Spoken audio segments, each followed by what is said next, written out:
Assalamualaikum, salam sejahtera. Bagus ada.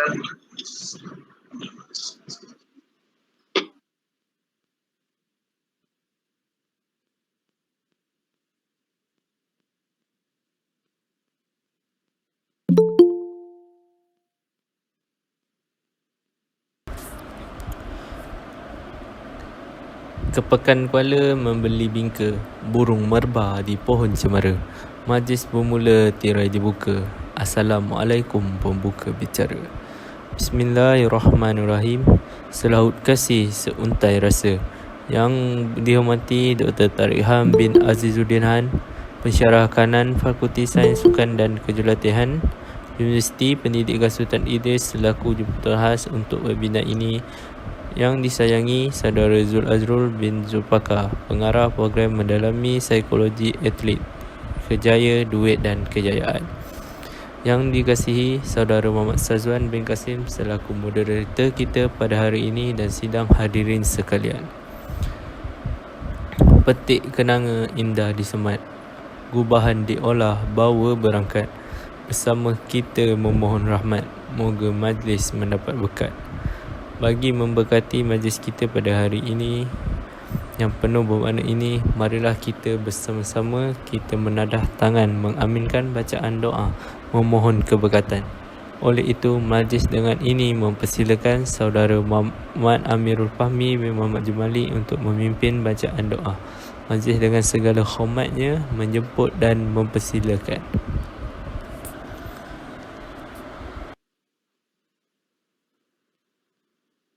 Bismillahirrahmanirrahim. Alhamdulillahirabbil alamin wassalatu wassalamu ala asyrafil mursalin wa ala alihi washabihi ajmain.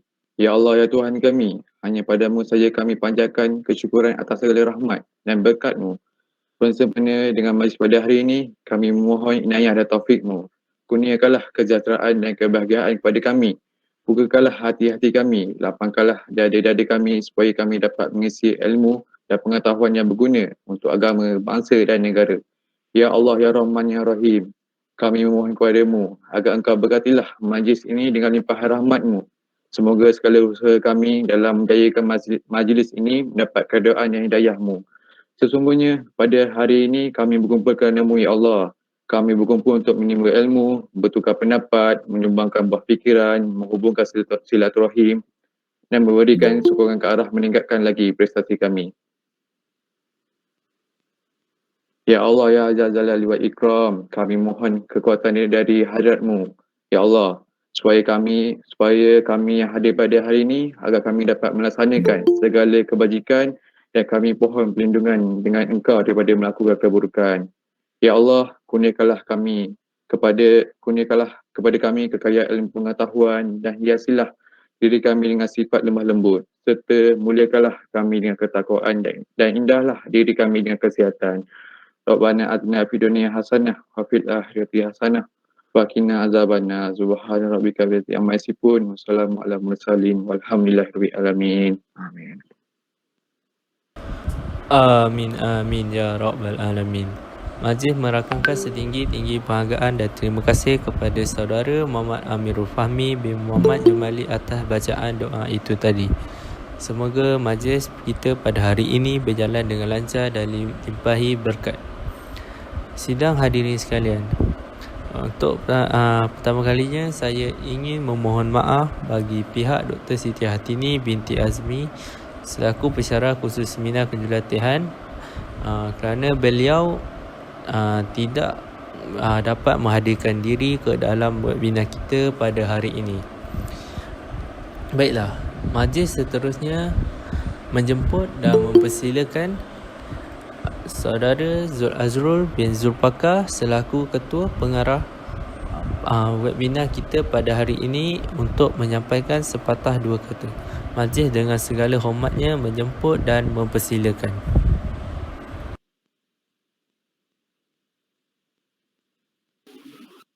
Okey. Assalamualaikum warahmatullahi wabarakatuh. Saya Zul Azrul Ridwan bin Zulpaka sebagai pengarah program dalam program webinar pada petang ini. ingin mengucapkan ribuan terima kasih kepada semua yang sudi hadir dalam program yang kami jayakan. Saya juga berharap bahawa program yang kami jalankan ini dapat memberi manfaat kepada semua yang sudi hadir untuk menerima ilmu yang akan disampaikan nanti. Akhir kata, saya mendoakan agar ilmu yang kita terima ini dapat digunakan di masa akan datang untuk kebaikan kepada semua. Sekian, terima kasih. Majlis merakamkan kejutaan terima kasih kepada saudara Zul Azrul Ridwan bin Zulfaqar atas ucapan sebentar tadi. Seterusnya, tanpa melengahkan masa lagi, saya menyerahkan majlis ini kepada saudara Muhammad Sazwan bin Kasim untuk mengendalikan sesi webinar mendalami psikologi atlet, kejaya, duit atau kejayaan. Dengan ini, mempersilakan. Terima kasih pengacara majlis di atas ucapan tersebut. Assalamualaikum warahmatullahi wabarakatuh. Selamat petang dan salam sejahtera kepada semua. Diharap semua dalam keadaan baik dan sihat selalu. Di sini saya memperkenalkan diri saya, iaitu saya Muhammad Syazwan bin Kasim yang akan menjadi moderator anda semua pada petang ini. Sebelum itu, saya ingin mengucapkan ribuan terima kasih kepada panel jemputan kita pada petang ini, iaitu Dr. Tariq Khan bin Azizul Khan selaku pensyarah kanan Fakulti Sains Sukan dan Kejuratihan. Para hadirin sekalian, mari kita mengenali dulu latar belakang panel jemputan kita pada petang ini. Dr. Tariq Khan bin Azizul Khan merupakan seorang pensyarah senior di Fakulti Sains Sukan dan Kejuratihan di Universiti Pendidikan Sultan Idris. Beliau menamatkan pengajiannya bagi peringkat Doktor Falsafah di Victoria University Melbourne di Australia pada tahun 2013. Kemudian, beliau juga memperoleh Master of Philosophy dalam bidang psikologi sukan di Universiti Mahamalaya pada tahun 2003. Minat dan kepakaran beliau dalam penyelidikan adalah dari segi intervensi kemahiran psikologi, terutama apabila melibatkan peranti budak alih untuk menyampaikan gambaran dan pemodelan dalam sukan supaya dapat meningkatkan prestasi setiap individu yang berada di dalam bidang ini. Kini, beliau merupakan seorang penyelia bagi 10 orang pelajar ijazah sarjana dan 5 orang pelajar doktor falsafah. Kebanyakan projek penyelidikan yang diselia oleh beliau adalah berkaitan dengan intervensi dalam psikologi sukan bagi meningkatkan pencapaian. Justru itu, beliau sangat berpengalaman. Beliau merupakan seorang naib presiden di Malaysia Psychology Association MSPA bagi tahun 2018 hingga 2020. Tanpa melengahkan masa lagi, saya menjemput panel jemputan kita pada petang ini, iaitu Dr. Tariq Khan bin Azizuddin Khan untuk memberi ceramah beliau tentang mendalami psikologi atlet, kerjaya, duit atau kejayaan. Dipersilakan. Bismillahirrahmanirrahim. Assalamualaikum warahmatullahi wabarakatuh. Salam sejahtera. Bersyukur kita kepada Allah Subhanahu Wa Taala dengan limpah kurnianya kita dapat bersama di majlis ini. Pertama kali saya mengucapkan ribuan terima kasih kepada pengurusi majlis. Terima kasih kepada Jabatan Kasar Panjang Anjur kerana menjemput saya. Saya juga ingin mohon maaf kepada semua kerana terpaksa melewatkan sedikit kita punya webinar ini kerana ada urusan, dan urusan itu masih tidak saya selesaikan. So saya harap kita dapat buat sambil saya bergerak lah. Itu tujuannya utama, walaupun kita dalam keadaan online ni. Saya harap pergerakan saya ini tidak dapat mengganggu majlis ini. Saya hanya menggunakan telefon untuk program ini, dan dalam masa sama saya tengah menguruskan perkara yang saya tengah uruskan inilah. Okey. Saya dijemput untuk mula-mula saya ingatkan kita akan cuba jalankan sesi webinar kita ini secara interaktif lah. Sebab saya mula diberi tentang tajuk ini pada 2-3 hari yang lepas, dan pihak penganjur menyarankan agar dia jalankan secara moderator, maksudnya ada soal jawab, ada perbincangan dan ada ulasan-ulasan lah. Bukan saya hanya memberi ceramah. Lagipun kebanyakan pelajar-pelajar yang berada dalam webinar ini saya nampak adalah pelajar-pelajar saya yang pernah mengikuti dengan saya semasa kursus-kursus psikologi kejahatan, psikologi modifikasi tingkah laku dan sebagainya. Okey, terima kasih kerana pengenalan yang telah diberikan tadi. Mungkin tadi pengurusi majlis membaca saya punya CV yang lama lah, yang CV yang saya telah berikan tu. Saya editor, bekas editor untuk bulletin dan juga jurnal-jurnal yang disebutkan tadi. Tapi yang program-program yang lain tu pernah saya jalankan lah. Okey. Untuk makluman semua, dulu kita ada. Okey, saya cuba kita taklah formal sangatlah. Okey, pada sebelum ni kita ada satu program psikologi sukan di fakulti kita, namun dia telah dijumukkan memandangkan dia berlawanan dengan psikologi urusan psikologi ataupun psikologi asas yang diberi endorsement oleh kerajaan, di mana tidak ada pelajar yang patut membuat spesialis dalam bidang psikologi hanya pada peringkat ijazah sarjana muda. So patutnya awak lebih spesialis untuk psikologi pada peringkat masters dan PhD.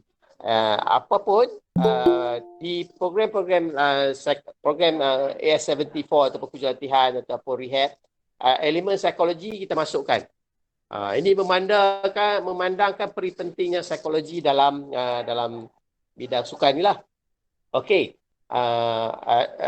Kerana ada elemen tadi ada masukkan kerjaya, wang, ilmu dan sebagainya. So saya ingin nak membawa bahawa walaupun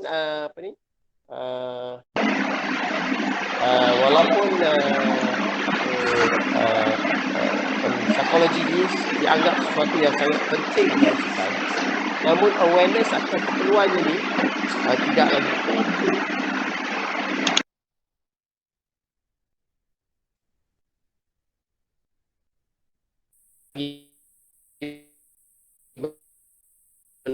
luas. Menggunakan khidmat psikologi. Oleh itu, ini disebabkan kerana semua orang tahu keperluan psikologi tapi tak dapat guna secara profesional.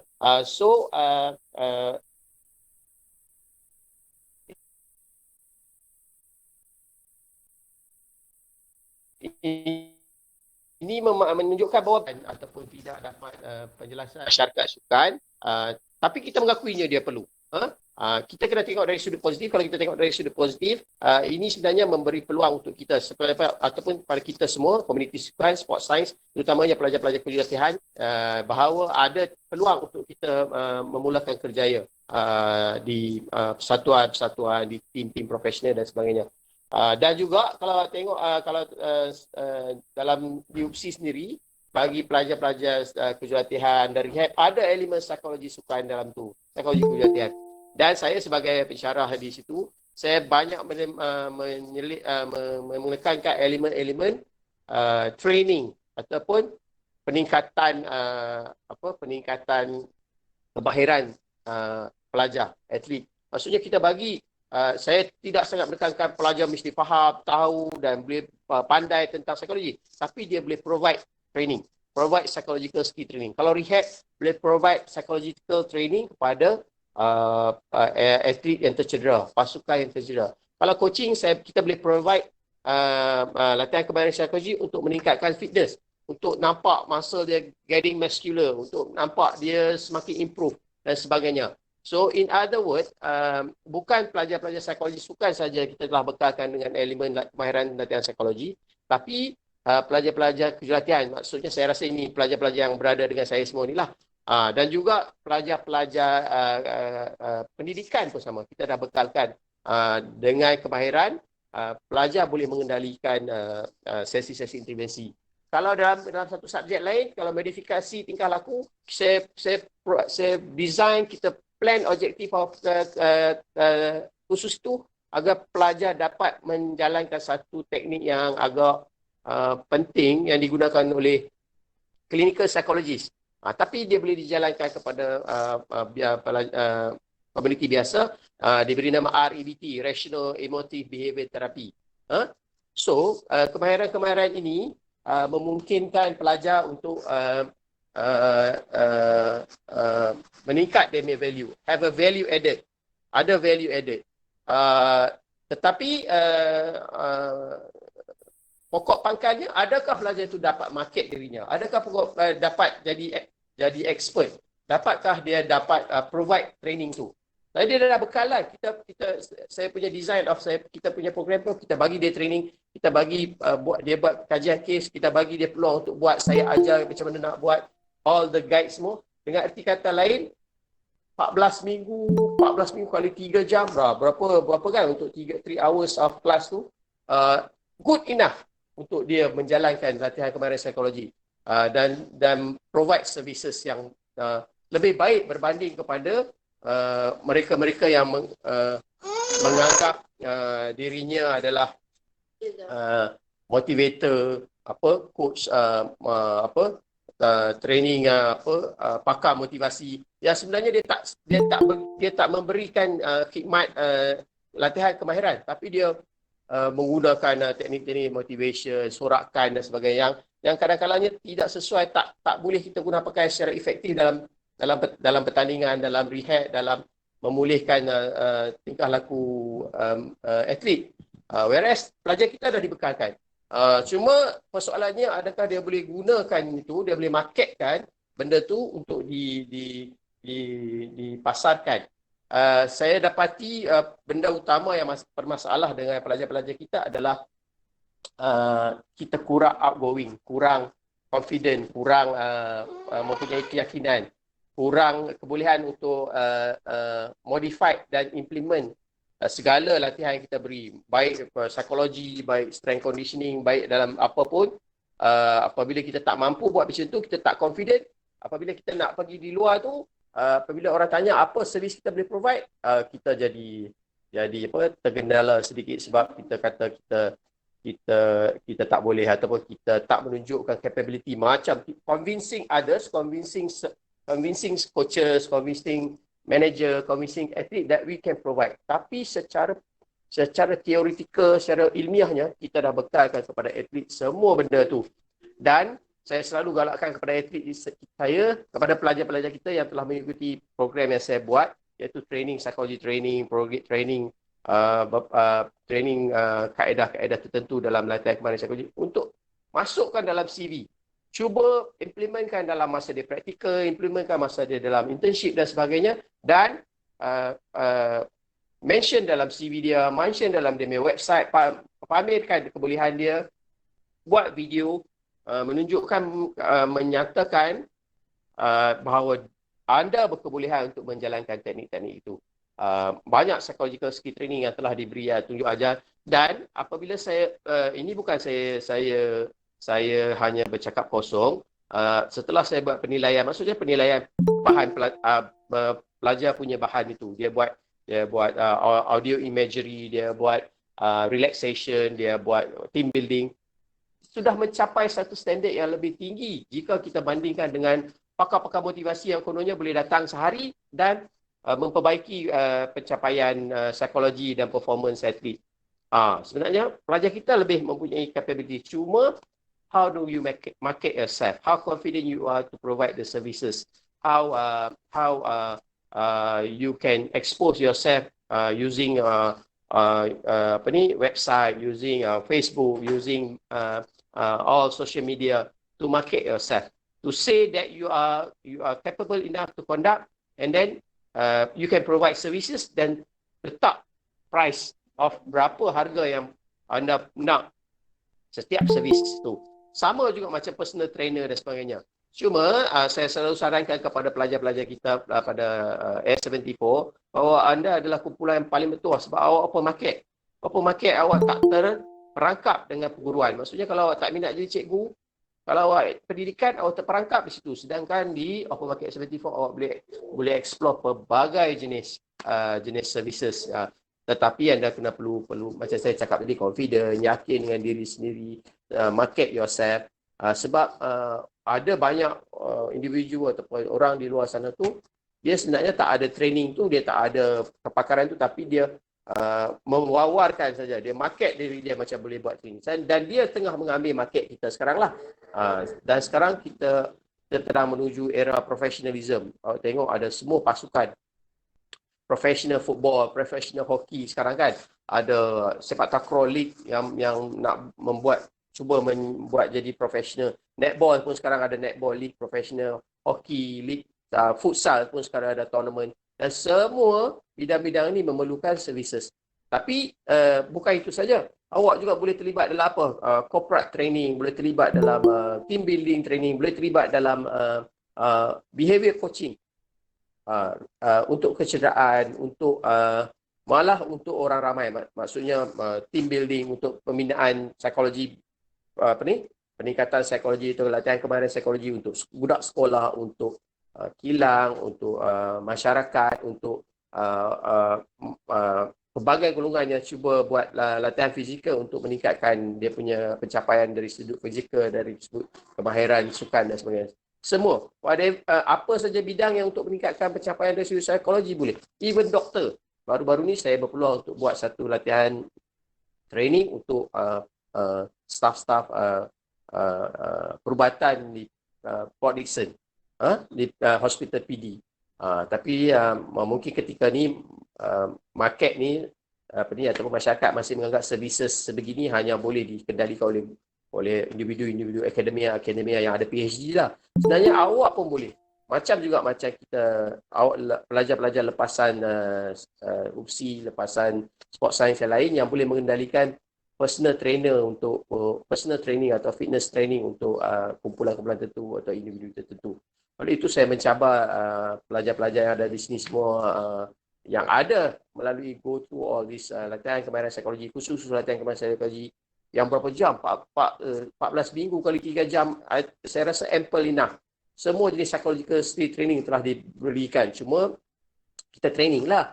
Cuma untuk mendapat kemahiran tu macam juga strength conditioning trainer, macam juga fitness coach. Dia train, dia get used to it, dia jumpa ramai orang, dia provide services, lama-lama dia expert lah. Dengan expert akan meningkatkan keyakinan. Di sinilah awak mula menawarkan services yang mungkin ada rate dia ada tingginya. Sebab memang awak dah ada degree, dah awak diberi kemahiran menjalankan latihan kemahiran psikologi dan juga latihan fizikal. Sebagai contoh, antara services kalau dalam fitness, anda berbeza daripada pada fitness trainer yang lain, mungkin awak selalu saya bawakan kepada pelajar kita kan. Contohnya tagline of train your body, train your mind. Kan? Kalau PT, personal trainer, fitness trainer yang lain, they train hanya body. So now, why not that you cakap, you provide services, you buat satu brochure, you come up with a pamphlet, you come up with a training program, yang you train body, you train psychological. Macam mana awak boleh meningkatkan kekuatan seseorang atlet, boleh meningkatkan fitness level kumpulan-kumpulan apa macam suri rumah tangga kaya nak weight loss. Tapi awak cakap kat dia, awak provide dalam services tu bukan saja untuk meningkatkan dia punya fitness, tapi makcik akan jadi happy, makcik akan lebih fokus, makcik akan lebih tenang, makcik akan lebih berkemahiran. Sebab combination of latihan kemahiran fizikal dan latihan kemahiran psikologi yang anda akan berikan.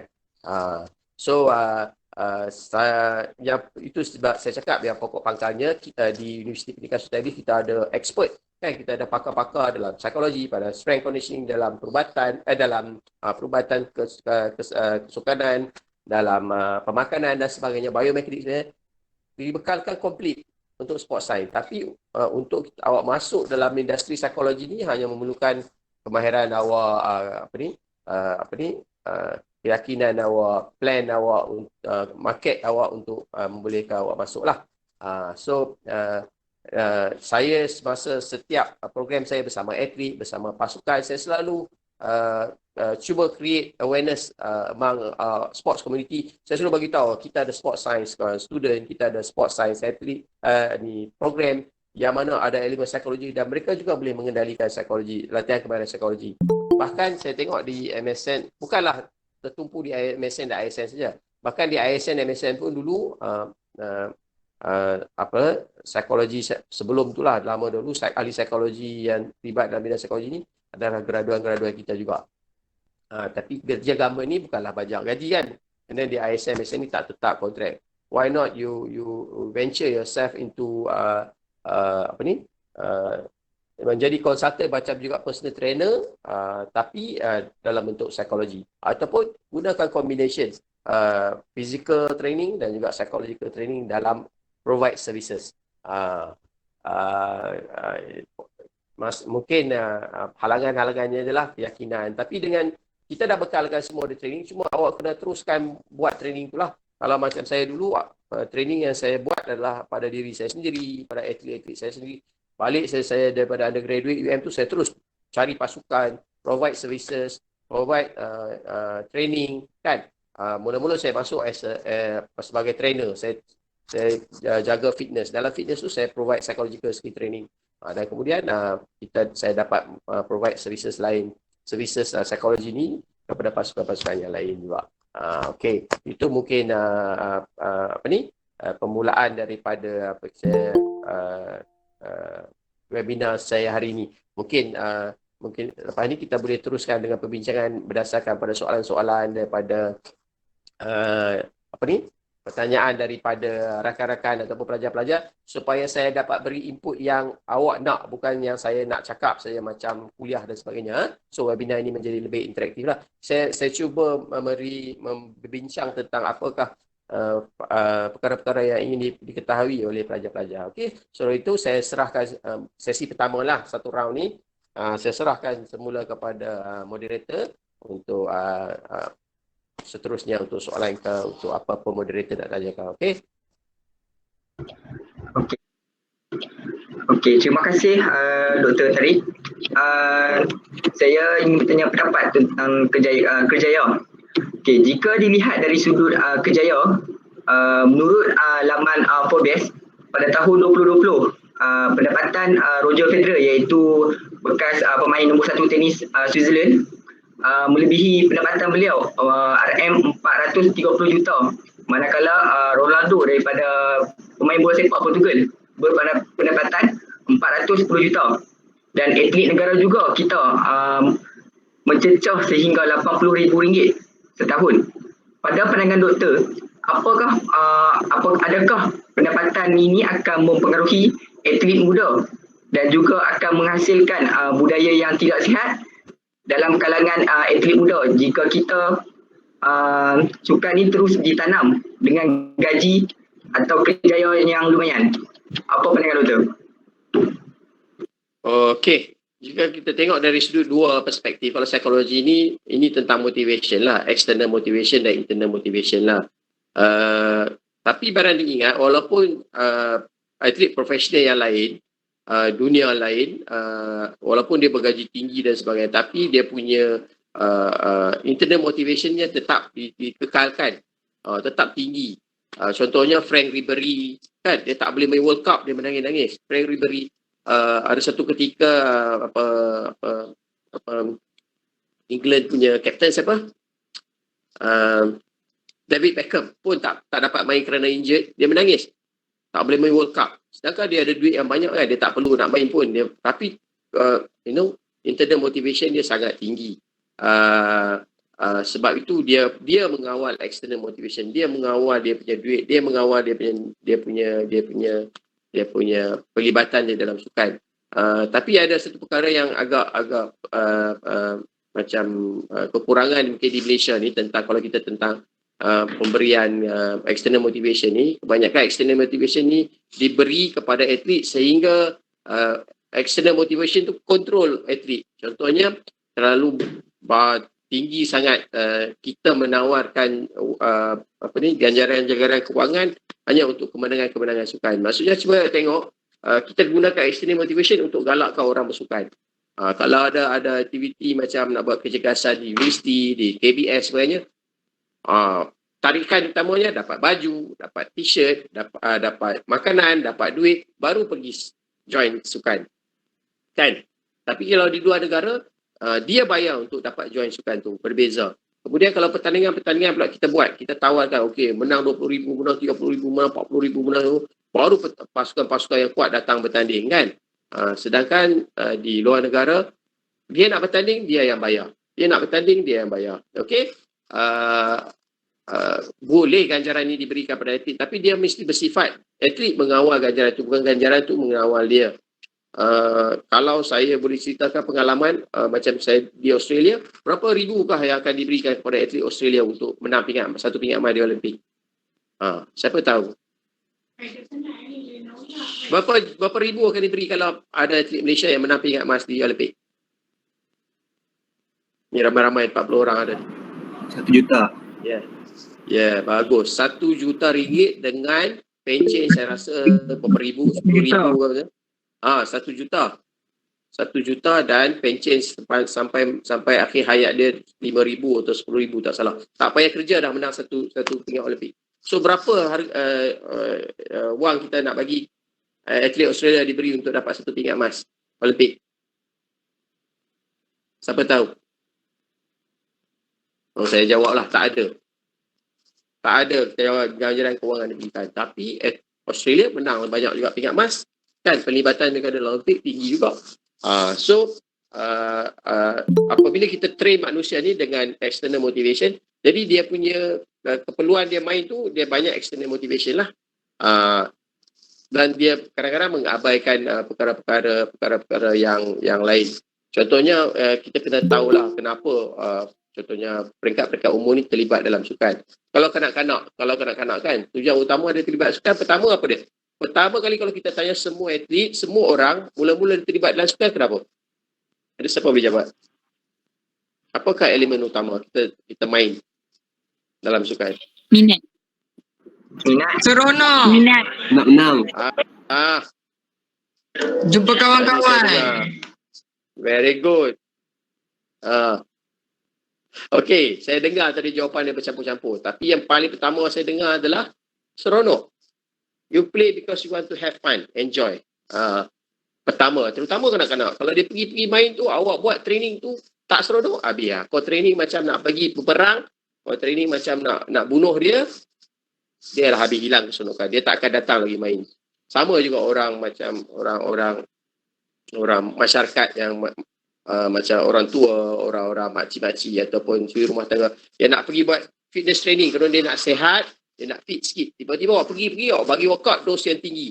Dia sakit semua satu badan seminggu. Tak datang dah lah dia. Sebab dia ada muscle memory kan. Dia ada psychological. Dia akan kaitkan kesakitan tu dengan training.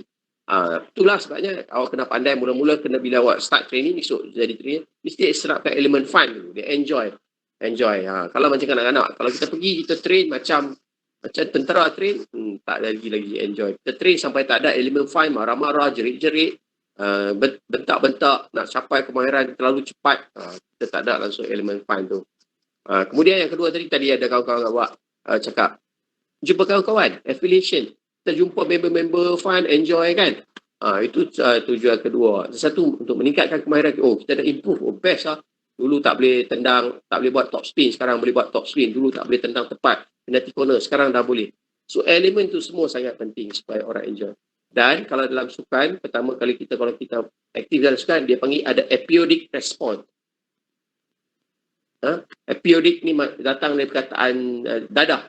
Sebenarnya bersukan ini akan meningkatkan banyak hormon-hormon dalam tubuh badan anda, serotonin, norepinephrine, epinephrine, adrenaline yang memberikan rasa keseronokan, enjoy, fun dalam diri awak. Sebab itu awak macam ketagih nak pergi sukan, ketagih nak buat aktiviti tu.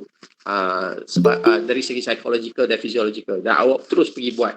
Jadi kalau kita nak buat latihan, kalau kita nak prepare training dan sebagainya, elemen-elemen ni semua kita kena fikirkan.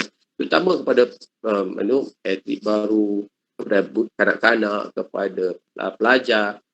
Dia bukan menarik orang untuk latihan, untuk terus aktif dalam sukan ni, bukan hanyalah elemen kewangan saja. Okey, dapat ni dapat duit, dapat itu dapat duit, dapat ini dapat duit, dan sebagainya. Itu mungkin saya dapat menjawab soalan yang dikemukakan tadi. Okey, terima kasih di atas jawapan yang Doktor tadi bagi tadi. Saya amat bersetuju dengan pandangan yang Doktor bagi, iaitu berkaitan dengan elemen-elemen tentang psikologi, di mana apabila kita sebagai seorang atlet, apabila untuk berlatihnya tidak haruslah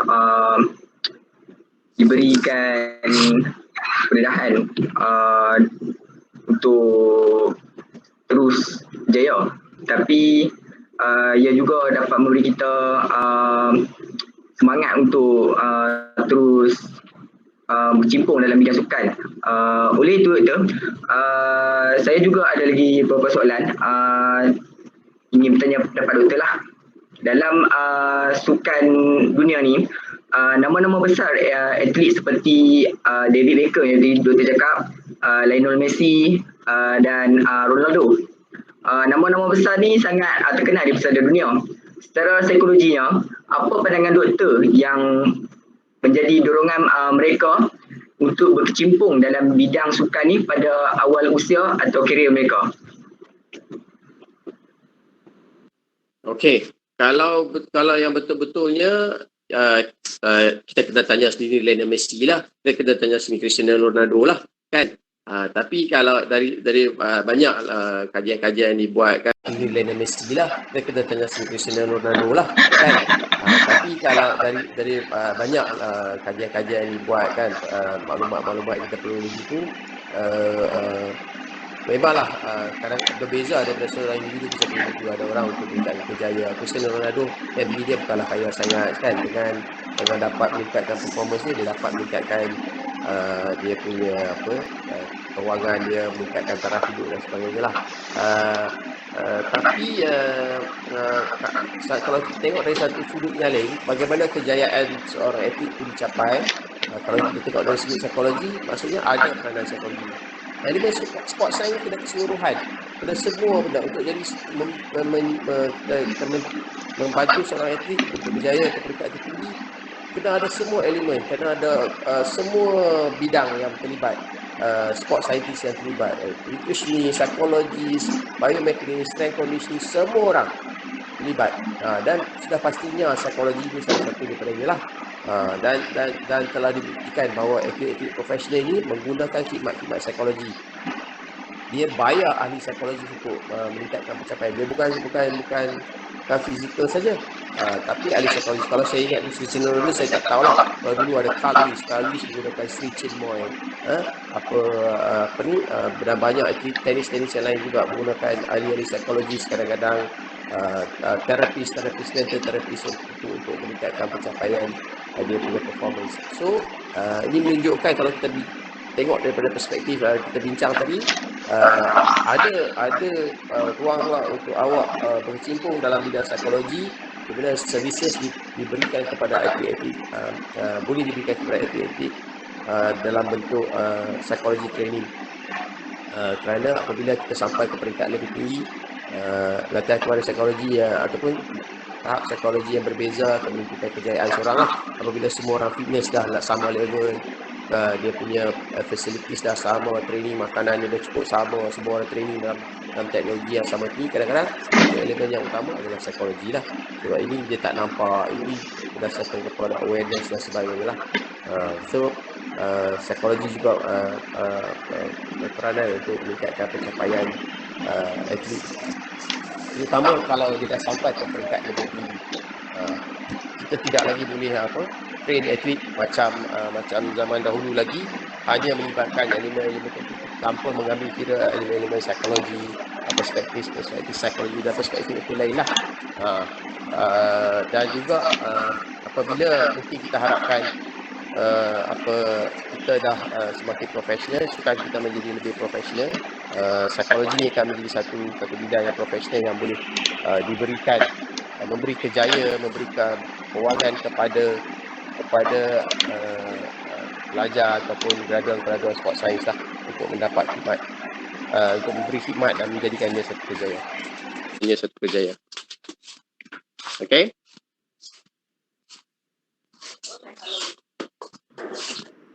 Okey, terima kasih doktor. Okey, seterusnya saya ingin membuka soalan kepada para hadirin yang hadir untuk bertanya soalan kepada doktor. Jika para hadirin segan atau malu, bolehlah menaik di ruangan chat untuk bertanyakan soalan. Okey, nanti dibaca. Okey. Assalamualaikum doktor. Waalaikumsalam. Doktor, saya ada soalan. Macam mana kita nak overcome jika atlet tu ditawarkan kejayaan yang sangat bagus, namun duit atau pulangan yang kita dapat tu tak seberapa dengan bakat atau value yang kita ada. Jadi apakah kaedah yang sesuai untuk kita kekal positif? Terima kasih. Okey. Macam saya cakap tadi, kadang-kadang bila kita cakap tentang psikologi ni, dia melibatkan individu lah. Kita tak boleh gunakan satu perkara untuk untuk menggambarkan semua orang, semua atlet dan sebagainya. Jadi kita kena tahu dulu apa yang menyebabkan berlaku sedemikian oleh atlet berkenaan. Atlet berkenaan. Adakah adakah kewangan ini menjadikan perkara utama dia melibatkan diri dalam sukan? Kalau menjadikan perkara utama, berkemungkinan tidak mendapat ganjaran atau kewangan stipalnya ni akan menjadikan dia hilang motivasi lah. Tetapi jika dia bermain memang untuk atas minat, atas kehendak dia untuk meningkatkan pencapaian dan performance dan sebagainya, dia tak akan menjadi masalah. Dan jika pada saya itu benda satu kontradik lah. Jika dia bermain dengan bagus, insya-Allah dia akan diberi ganjaran yang tinggi dan pendapatan yang tinggi dalam kerjayaannya lah. Masalahnya sekarang kemungkinan ganjaran yang tinggi tu akan menyebabkan dia tak perform. Itu kadang-kadang menjadi masalah bagi setengah atlet. Terutama yang terlalu mementingkan ganjaran lah. Saya cuba nak bawa macam situasi, saya tak tahu lah, kita mungkin boleh bincang situasi pemain-pemain JDT kan. Kita tengok pemain JDT hampir satu timnya semua pemain Malaysia. 13 orang adalah pemain Malaysia. Tetapi apabila diturunkan dalam pertandingan JDT main, awak tengok ada berapa pemain Malaysia main di situ. Tak ramai kan, tak sampai 5 orang. Akia duduk reserve, Sumarih dia pun reserve, Syamil Putih reserve, Syafiq kadang-kadang reserve. Kebanyakannya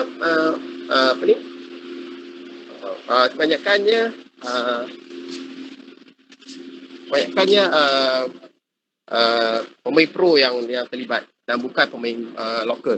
Tetapi saya tengok pemain-pemain lokal ni macam players ni masih bermain dalam pasukan JDT walaupun dia dalam reserve.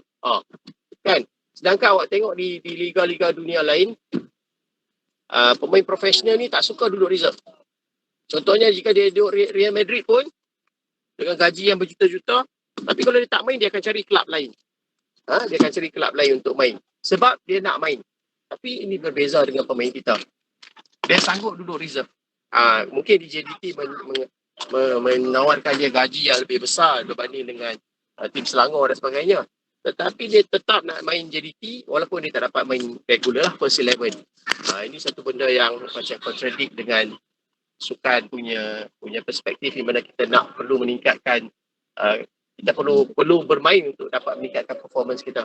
Tapi mungkin kita dapat tengok di situ apa elemen wang, elemen ganjaran itu telah mempengaruhi dia. Dia tak main pun tak apa. Janji dia dapat ganjaran yang tinggi. Ini perbincangan kita lah. Saya tak bermaksud kata pemain JDT itu memang mementingkan kewangan dan dia tak main pun tak apa. Tapi dari segi kita tengok pelakuan dia tu macam tu lah. Kan? Mungkin ada sebab-sebab lain kita tak tahulah. Tapi boleh dibincangkan lah. Mungkin saya dapat memberi maklum pandangan saya dalam aspek tu. Okey lah, menjawab dah.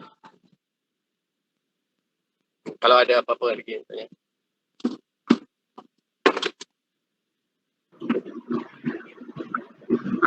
Okey, ada lagi tak soalan yang nak diutarakan? Sorry ya, saya jawab sambil bawa kereta. Macam pro lagi. Ada apa lagi tanya?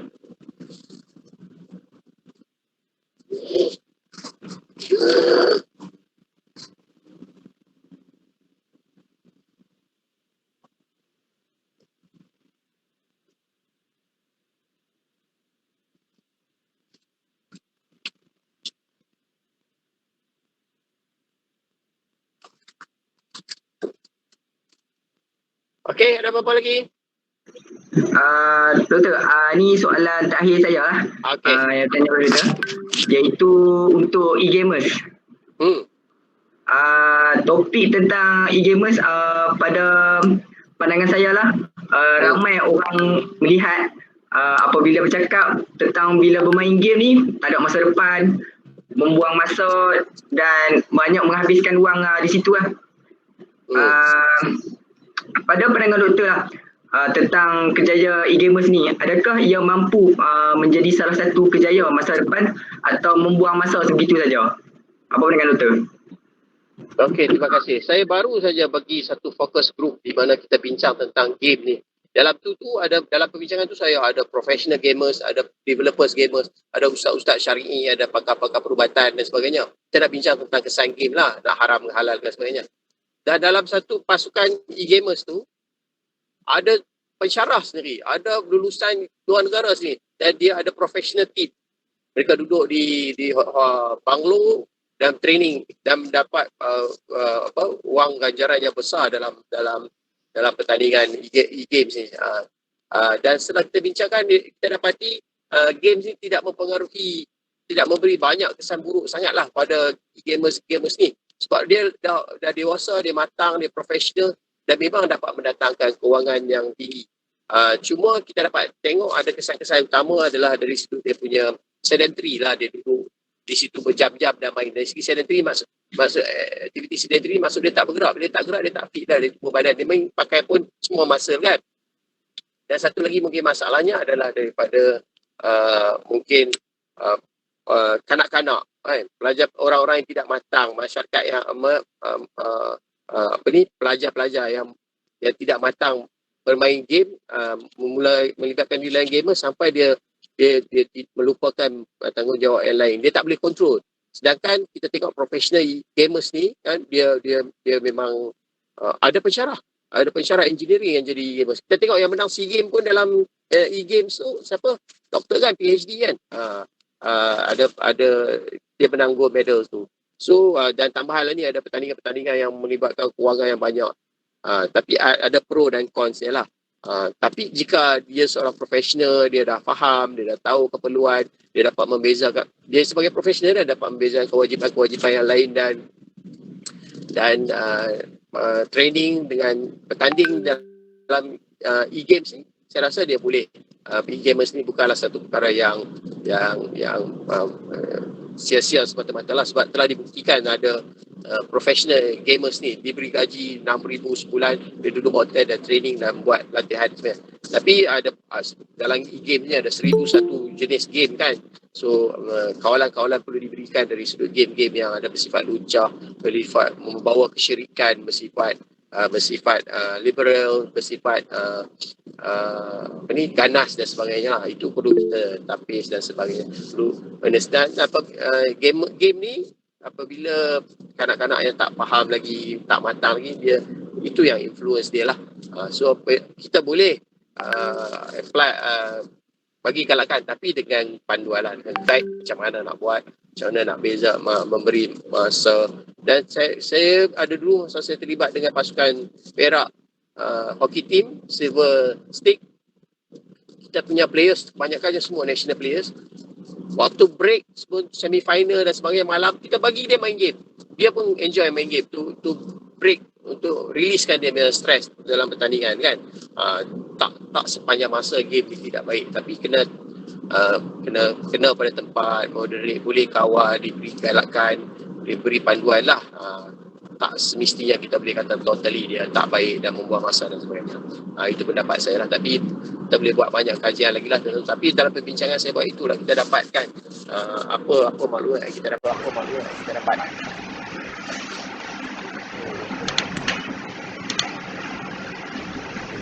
Okey, terima kasih doktor. Terima kasih. Di sini ada para hadirin tanya doktor satu soalan. Dia tanya Latuan. Okey. Dia tanya how Malaysia Sport Organisation. Lepas tu dia tak sure apa nama official organisation tu untuk menjaga mental health Malaysian athlete apabila atlet ni kena kecam dengan netizen atau media sosial, Twitter atau Facebook dan lain-lain. Apabila mereka ni tidak perform dalam competition, pada pandangan doktor, ada tak terapi atau pertolongan untuk diberi kepada atlet yang telah dikena kecaman oleh netizen ni? Okey, biasanya untuk pengedatan nanti kita ada ASN lah. Kita ASN, MSN dia ada psikologi sendiri. Sekarang state-state pun ada dia psikologis konsultan dia sendiri. Kalau dalam profesionalnya, kalau dalam bentuk persatuan kita ada macam saya tadi mention, saya di Badan Presiden untuk Majlis Psikologi Nation Sport Psychology Association lah, MASPA. Dia semua ada psikologis yang ada terlibat dan ada PhD dalam bidang psikologi dalam satuan itu, dan kita dah provide services, buat workshop, awareness dan sebagainya. Kebiasaannya apabila kita dapat situasi macam ni, kita perlu tahulah apa keperluan individu itu, macam mana menyebabkan dia itu, apakah rangsangan-rangsangan yang menyebabkan dia jadi tertekan dan sebagainya, performance dia down.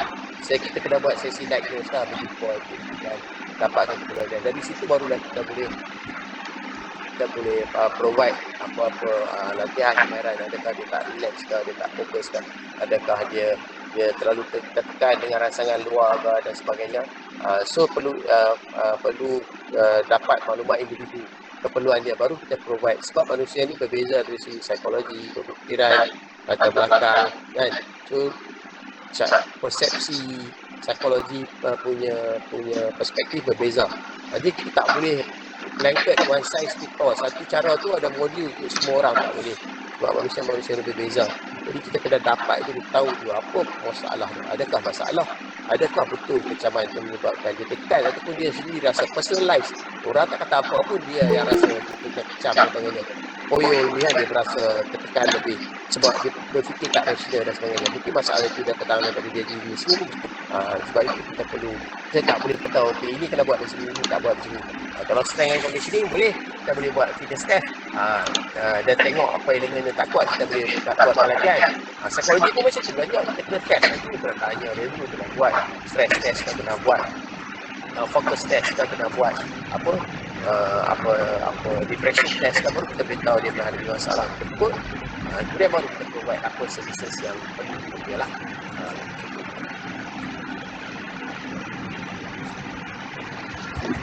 Terima kasih di atas pandangan dan pendapat doktor. Okay, hadirin sekalian, demikian saja acara seminar kita pada kali ini, membahaskan tentang mendalami psikologi atlet, kejayaan duit atau kejayaan. Para hadirin sekalian, akhir sekali saya ingin mengucapkan ribuan jutaan terima kasih kepada panel jemputan kita pada petang ini, iaitu Dr. Tarihan dan juga seluruh para hadirin yang sudi hadir dalam seminar kali ini. Akhir kata, saya selaku moderator anda pada petang ini mengundurkan diri.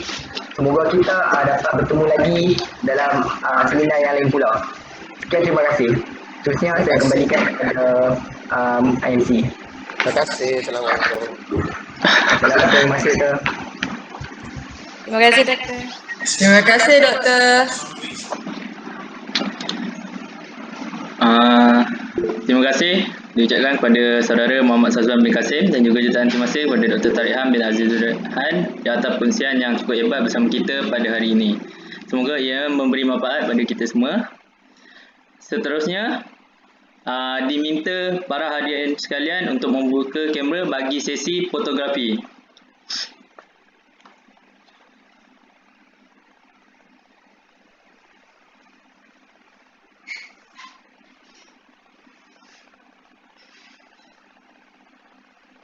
Okey.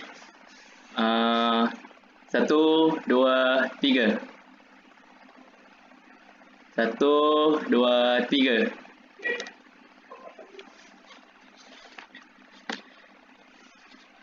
Dengan berakhirnya sesi fotografi itu tadi, maka berakhirlah sudah program webinar kita pada hari ini. Segala kekurangan yang berlaku sepanjang majlis ini berlangsung, kami memohon beribu kemaafan. Sekian, berjumpa lagi kita pada masa akan datang.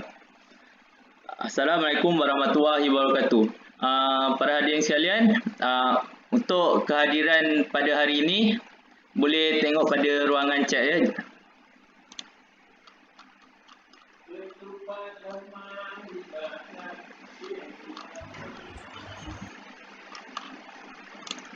Terima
kasih Bang Wan.